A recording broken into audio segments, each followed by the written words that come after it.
Me gustaría que a lo mejor explicáramos esto de la inflación, como has hablado, de la inflación financiera, le llamas monetaria, ¿no? Inflación monetaria frente a la inflación real. Es que también no se llega a entender bien y vemos juntamos lo mismo, juntamos inflación de precios de la cesta de la compra con inflación de precios de la vivienda y de activos inmobiliarios. Pero a lo mejor llega a ser lo mismo o no llega a ser lo mismo.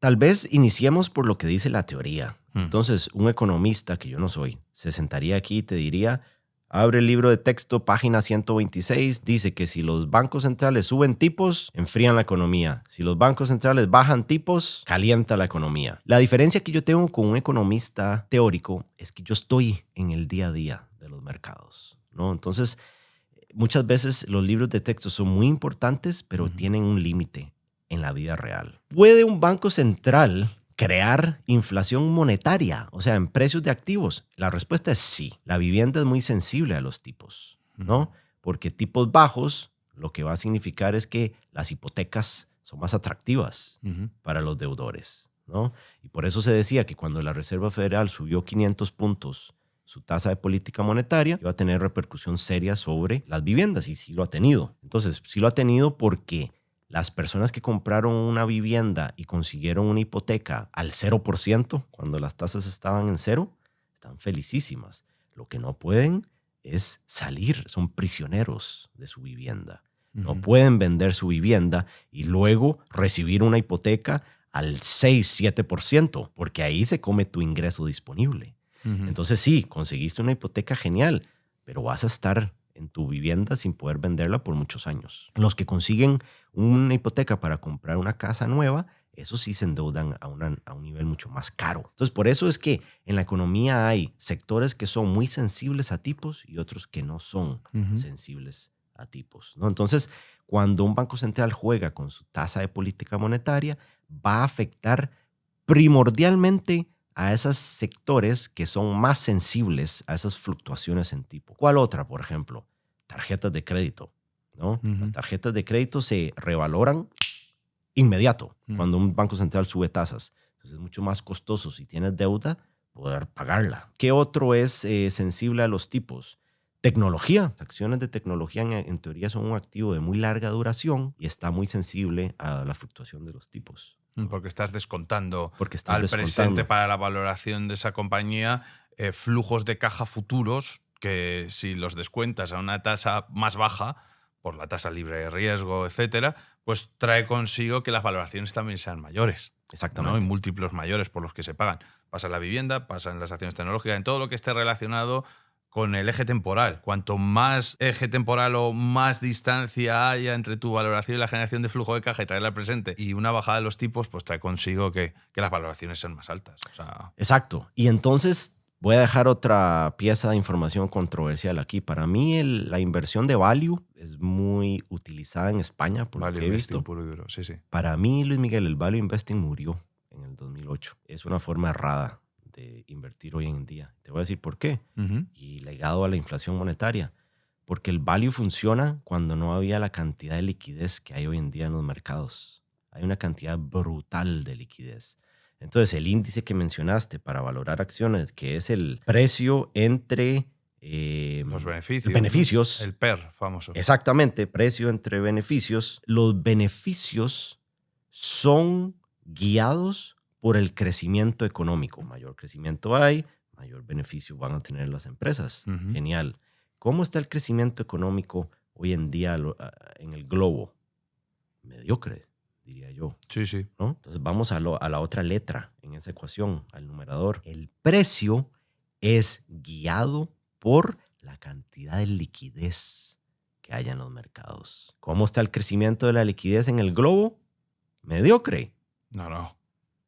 En lo absoluto, es lo que más crece. Entonces, ese índice para valorar acciones está totalmente sesgado por lo que están haciendo los bancos centrales y gobiernos y bancos comerciales, que son los entes que crean dinero, en inundar los mercados con liquidez.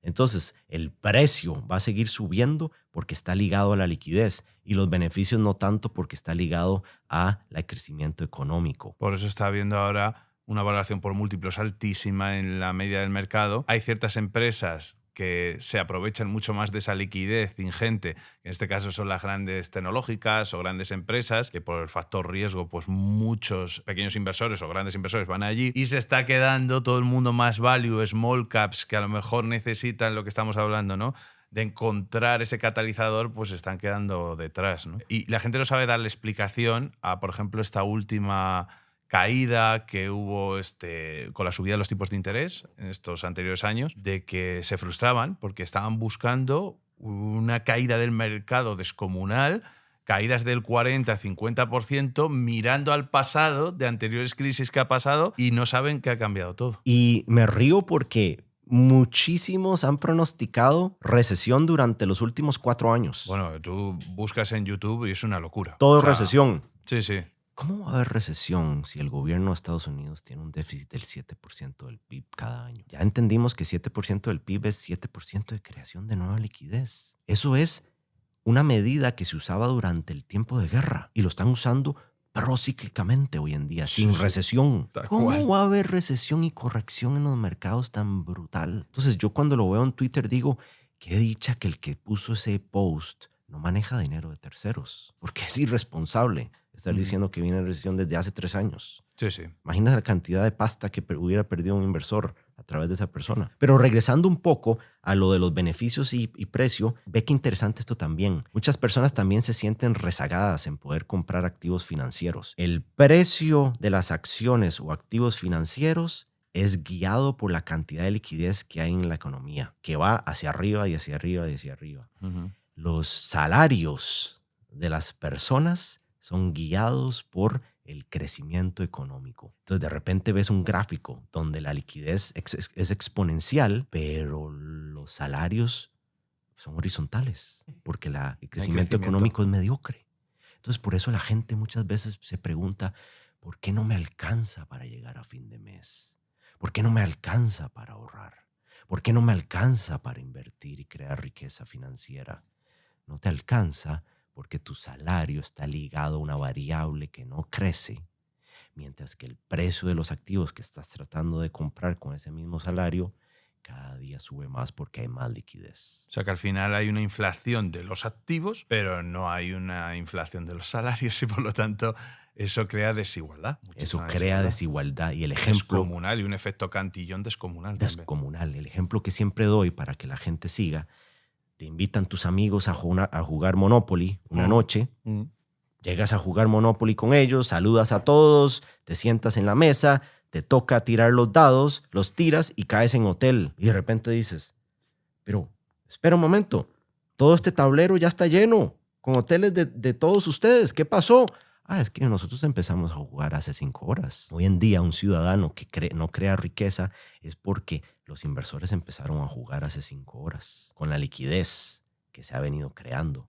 Entonces, para alguien tratar de crear riqueza, una generación joven crear riqueza con los precios de los activos como está hoy y con los salarios no ajustándose, llegas a jugar Monopoly 5 horas después de que inició. Y la gente muchas veces ve ese coste de oportunidad de decir, es que si ya entro, llego tarde. Conforme más tarde entres, más tarde vas a llegar. Y el Monopoly cada vez va a estar más tiempo. He visto en Twitter que dicen, no puede ser que el sistema funcione así, es injusto. Sí, es injusto, pero la danza la tienes que bailar. Entonces, entre más tiempo tomes en reclamar y no decidir jugar, más tarde llegas al juego de Monopoly.